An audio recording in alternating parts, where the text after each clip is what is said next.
C P എമ്മിൽ ഉണ്ടായിക്കൊണ്ടിരിക്കുന്ന ചില മാറ്റങ്ങൾ, അതിൻ്റെ രാസപരിണാമങ്ങൾ എന്താണെന്ന് പരിശോധിക്കുക നന്നായിരിക്കും. ഇതിനുമുമ്പ് പല പ്രാവശ്യവും സംസ്ഥാന ഗവൺമെൻറ്, പ്രത്യേകിച്ച് പിണറായിയുടെ നേതൃത്വത്തിലുള്ള സംസ്ഥാന ഗവൺമെൻറ് പല വിഷയങ്ങളിലും ആരോപണങ്ങളുടെ മുൻനിരയിൽ വന്നിട്ടുണ്ട്.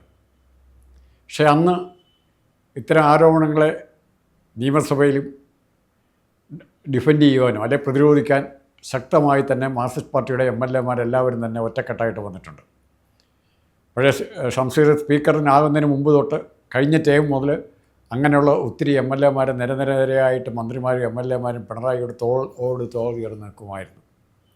നിയമസഭയിലാണെങ്കിൽ രാജീവിനെ പോലെയും രാജേഷിനെ പോലെയുമുള്ള മന്ത്രിമാർ, ബാലഗോപാലൻ തുടങ്ങിയവരും അതേ രീതിയിൽ കട്ടയ്ക്ക് പിണറായിക്ക് ഉൾനാടൻ്റെ ആരോപണങ്ങൾ ശക്തമായി വന്നപ്പോൾ എത്ര ശക്തമായിട്ടാണ് പിണറായിയെ ഡിഫെൻഡ് ചെയ്യാനായിട്ട് CPM MLA-മാർ വന്നതെന്ന് ഓർക്കുക, CPM നേതാക്കൾ വന്നോർക്കുക.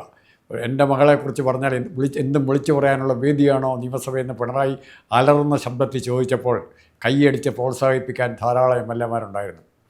പക്ഷേ ഇപ്പോൾ CPM ചരിത്രത്തിൽ അധികാരമുള്ളപ്പോഴും ഇല്ലാത്തപ്പോഴും, പ്രതിപക്ഷ കക്ഷിയായിരുന്നപ്പോഴും ഭരണകക്ഷിയായിരിക്കുമ്പോഴും ചരിത്രത്തിലെ ഏറ്റവും വലിയ സംഘടനാപരമായ പ്രതിനിധി മാത്രമല്ല ഇന്ന് CPM നേരിടുന്നത്, ഒരു ധാർമ്മികമായ പ്രതിസന്ധി കൂടി നേരിടുകയാണ്.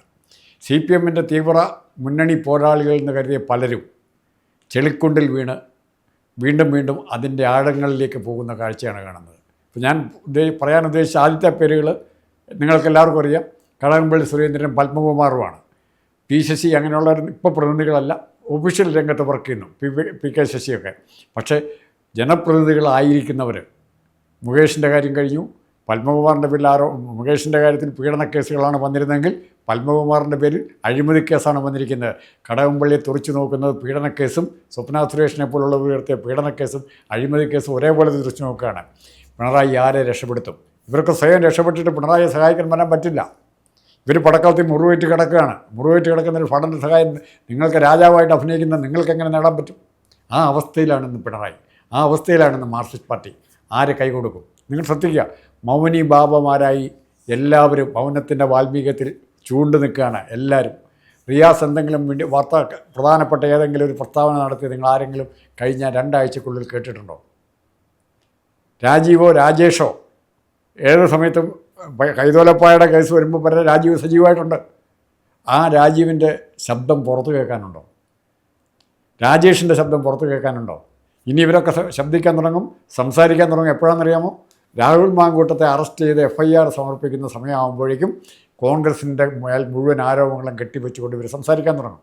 അതിന് സംസാരം എന്ന് പറയേണ്ട ആവശ്യമില്ല, അവരുടെ അലർച്ച എന്ന് മാത്രം പറഞ്ഞാൽ മതി. അപ്പോൾ സ്വന്തം യുക്തിബോധവും സ്വന്തം നീതിബോധവും സ്വന്തം ബൗദ്ധിക ശക്തികളും പണയത്തിൽ വെച്ചിട്ട് കേവലം ഒരു പാർട്ടിയുടെ അല്ലെങ്കിൽ പിണറായി വിജയൻ്റെ അടിമയായിട്ട് പ്രവർത്തിക്കേണ്ട ഗതികേടിൽ ഇവരെല്ലാം എത്തി. ഇങ്ങനെ മൗനിഭാവമാരായി അഭിനയിക്കുന്നത് കൊണ്ട് പാർട്ടിക്കുണ്ടാകുന്ന നഷ്ടം എത്രയുണ്ടെന്ന് ആലോചിക്കുന്നുണ്ടോ? ഏതെങ്കിലും ഇവരെല്ലാം പ്രതീക്ഷിക്കുന്നത് തങ്ങൾ നല്ല പിള്ളയായിട്ടിരിക്കുക, ഒരു സ്ഥലത്ത് എങ്ങും തൊടാതെ തങ്ങൾ നിഷ്പക്ഷരായിരുന്നു, നീതിബോധമുള്ളവരായിരുന്നു എന്ന് പറയുക. ഇപ്പോൾ എന്തു പറഞ്ഞാലും ആപത്തിലേക്കുള്ള വഴിയാണ് തുറക്കുന്നത്. പക്ഷെ മറുവശത്ത് കോൺഗ്രസ്സിൽ അങ്ങനെയല്ല.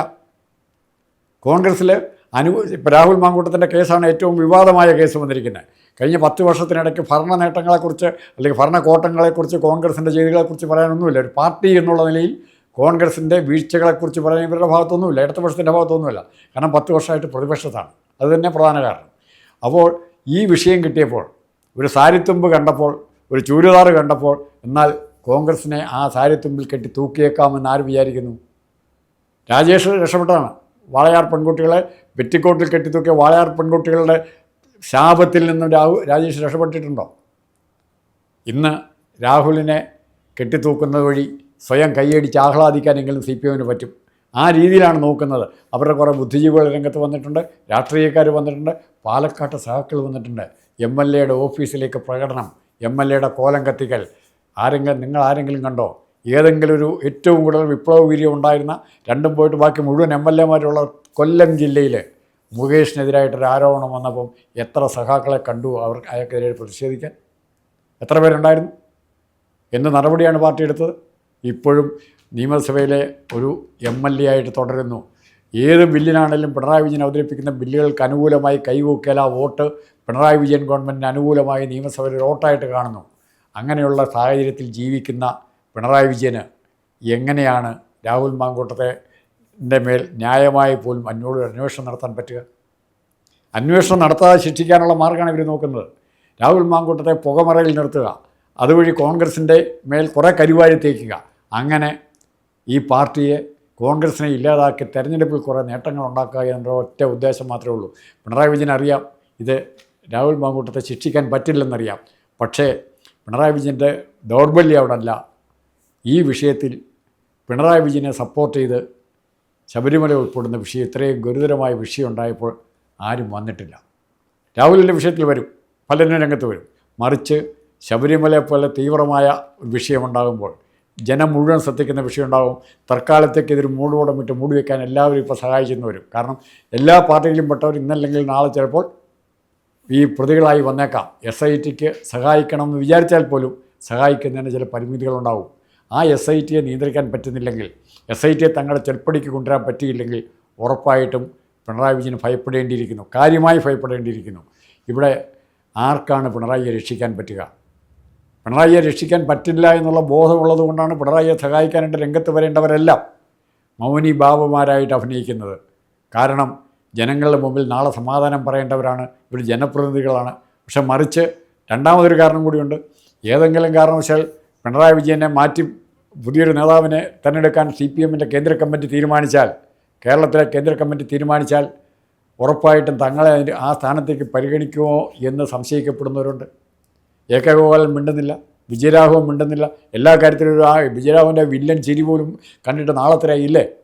ചാനലുകാർക്ക് മുമ്പിൽ ഒരു വൃത്തികെട്ട ഒളിച്ച ചിരിയായിട്ട് മറ്റുള്ളവരെന്തോ ആക്കി എന്നുള്ള മറ്റുള്ള ചിരിയായിട്ട് ചിരിച്ചുകൊണ്ട് സംസാരിക്കുന്ന വിജയരാഘവനെ കാണാറുണ്ടോ? AK ഗോപാലനെ കാണാറുണ്ടോ? ഏറ്റവും വലിയ കിളിരൂർ കവിയൂർ പീഡനക്കേസ് എത്ര ഭംഗിയായിട്ടാണ് അവർ ഒതുക്കിയത്. AK ഗോപാലനും ശ്രീമതി ടീച്ചർ എന്തേ ശബരിമല അങ്ങനെ ഒതുക്കാൻ ഇവർ ശ്രമിക്കാത്തത്? ശബരിമലയിൽ സ്വർണ്ണ വിഗ്രഹം ഇല്ലായിരുന്നെന്ന് പറയാം. അതും വിശ്വസിക്കാൻ പറ്റുന്ന അണികളുണ്ട്, കൈയടിക്കാൻ പറ്റുന്ന അണികളുണ്ട്. ശബരിമലയിലല്ല ഇത് ഇവർ പോറ്റി വന്നതെന്ന് പറയാം. മറ്റെവിടെയെങ്കിലായിരുന്നു. ഏതെല്ലാം തരത്തിൽ കള്ളത്തരം പറഞ്ഞ് പ്രചരിപ്പിച്ച് ഈ സംഭവത്തെ ഇല്ലാതാക്കാം. അതായത് ഇവരിപ്പോൾ ഉപയോഗിക്കുന്ന മാർഗം എന്ന് പറഞ്ഞാൽ കില്ലിങ് ദ ന്യൂസ് എന്ന് പറഞ്ഞാൽ അടിയന്തരാവസ്ഥ കാലം തൊട്ട് ഇന്ത്യയിൽ മാധ്യമപ്രവർത്തകർ ഉപയോഗിച്ച് വരുന്ന ഒരു പ്രധാനപ്പെട്ട അടവാണ്. ഒരു വാർത്ത പലതരത്തിൽ പല പ്രാവശ്യം പല ദിവസം പല മാസം കൊടുത്തു കഴിയുമ്പോൾ ആ വാർത്തയിലുള്ള താല്പര്യം ആ വാർത്ത കാണുന്നവർക്ക് നഷ്ടപ്പെട്ടിരിക്കും. ആ ആറ്റിറ്റ്യൂഡിലാണ് ഇവിടെ വീണ്ടും പറയുന്നത്. പോറ്റി എന്ന് പറയും, ഒരു ദിവസം തന്ത്രി എന്ന് പറയും, ഒരു ദിവസം പത്മകുമാർ എന്ന് പറയും, ഒരു ദിവസം കടകംപള്ളി എന്ന് പറയും, ഒരു ദിവസം സുധീർ കുമാർ എന്ന് പറയും. ഇങ്ങനെ മാറി പലരുടെ പേരുകൾ പറഞ്ഞ് ജനങ്ങളെ മൊത്തം ആശയക്കുഴപ്പത്തിലാക്കി പ്രതികളെ രക്ഷിക്കാൻ തങ്ങൾക്കും രക്ഷപ്പെടാം എന്നുള്ള വ്യാമോഹത്തിലാണ് പിണറായിയും സഹായികളും.